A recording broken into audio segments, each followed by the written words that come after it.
На последната седница на владата, со измена на деловникот за работа на владата, се донесе одлука о рокот за консултации на единствениот национален електронски регистар да се зголеми од 10 на 20 дена. Со оваа одлука се придонесува и кон тоа најголем дел од предлог законите пред додат во владина постапка задолжително да се објавуваат на ЕНЕР. Тука, во период од 20 дена, јавните корисници ќе имаат шанса да ги испраќаат своите коментари и на тој начин да се вклучат во креирањето на новите предлог закони со цел да го подобрат и квалитетот на новите законски решенија.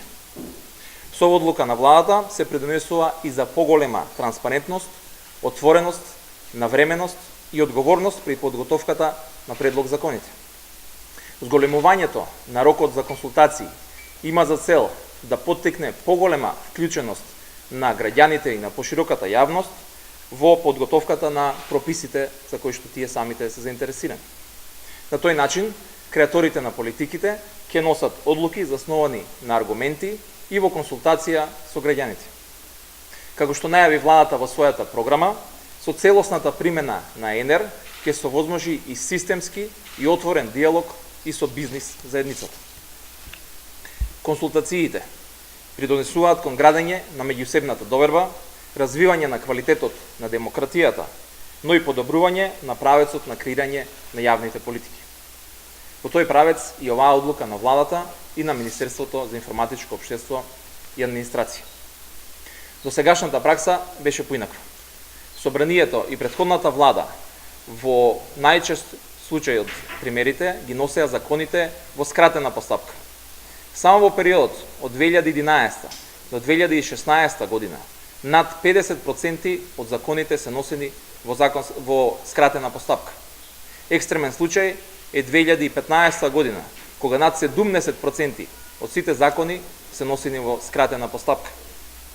Оваа пракса на собранието и владата не им даваше шанса на граѓаните да коментираат, да даваат своји сугестии и препораки на објавените предлог законски решенија преку ЕНЕР. Граѓаните не беа вклучени во подготовката на најголем дел на предлог законите. Тоа време заврши. Консултациите, одговорноста, отвореноста и отчетноста пред граѓаните се врвен политички приоритет на оваа влада на Македонија. Благодарам, ако имате прашања, повелете.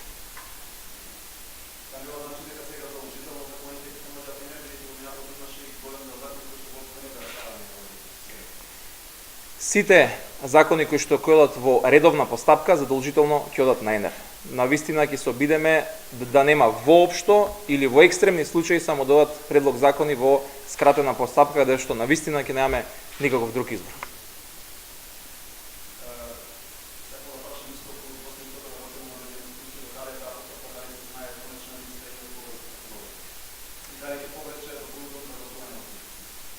Како што веќе и најавивме, сме во постојани консултации со овие институции. Списокот е оној кој што е објавен, за сега не е проширен со некои дополнителни институции, доколку се јават ќе го надополниме нормално во текот на работењето. И онака како што е најавено, почнува со примена од 1 септември. Сите проценки кои што ги имавме до сега и во состаноците со представниците на овие институции укажуваат на тоа дека нема потреба од нови вработувања.